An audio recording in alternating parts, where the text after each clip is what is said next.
car.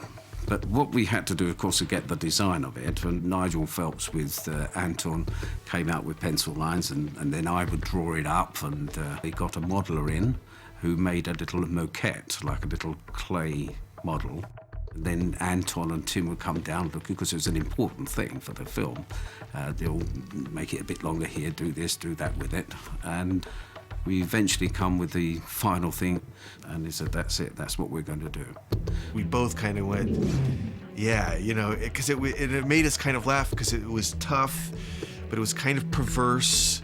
It had a weird quality to it that I can't quite put my finger on, but it still had the bat kind of motif to it, but something else, just an aggressive thing. The first thing, the most important thing, is to come up with a design that works from the outside. Then you can deal with the practicalities of, like, you know, how to get into it, you know, what's driving it, you know, how to get flames out of it.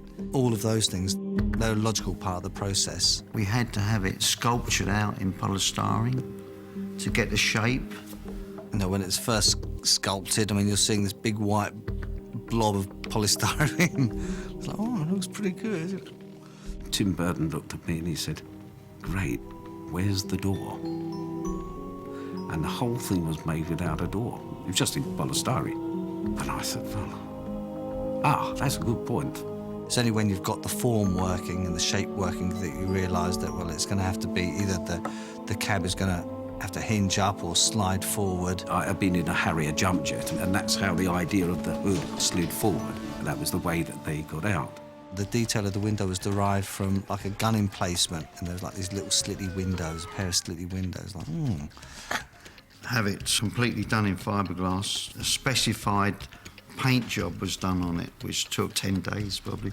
We had our chassis built and we put it on and it fitted like a glove first time. So that was wonderful. There was only about 6 inches clearance between the ground and the bottom of the car. One of the, you know, psychological things with it was that John put in, I think it was like a Chevy Impala engine. So it sounded great, you know. We took it from there to the test track. We got 90.5 out of it before it started to shake. You know, you have paparazzi everywhere, but, I mean, you have people trying to take photographs of the Batmobile for the first time. You didn't have the internet, you know, with all the sites now that post everything. But you had the newspapers, so, yeah, we had quite a bit of that. From the word go, it always looked really good. And there were some nice details that Terry found. I think, like, the petrol cap was from, like, a London bus. I was at home one day and I was trying to think of the headlights. What could we do? And my wife had a Honda Civic. And I see this. I thought, oh, I could use those. I put them upside down. That'll work. One comment that Tim made about that was, we're too white, can you get the yellow ones? So all I did was just paint them yellow. And that's exactly what we used. Anton was saying that, you know, the big exhaust pipe, which I was thinking about because of the afterburners on jets. So I suggested that thing.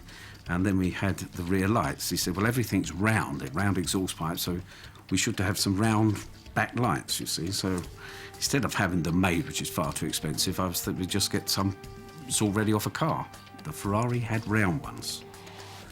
So I contacted Ferrari and we got the round ones, and the round ones stuck them on the end. Then we had to incorporate the gadgets. So we had 2 Browning machine guns either side. And we had the grappling gun, which used to fire out on the left-hand side. All had to be tested and all difficult things. Hood slides. And there's 2 ears sticking out of the top of the... We accommodated the 4 inches of his bat ears. So that was quite funny after, not on the actual day. Tim was saying, well, lower the seat. I said, Tim, we can't lower the seats anymore. It's right down the bottom, can't do anything about it. So I believe they made a new hood with slightly shorter ears. The afterburner had to look like a jet engine firing up, really. So in the end, we finished up with pumping petrol and paraffin in a mixture and getting the burn and gas. And it is quite effective, I thought, in the end. It looked quite good. The Batmobile, I thought, was incredible. I mean, far better than anything that came later because it had a real honest look. It looked like it's tough. We only had one.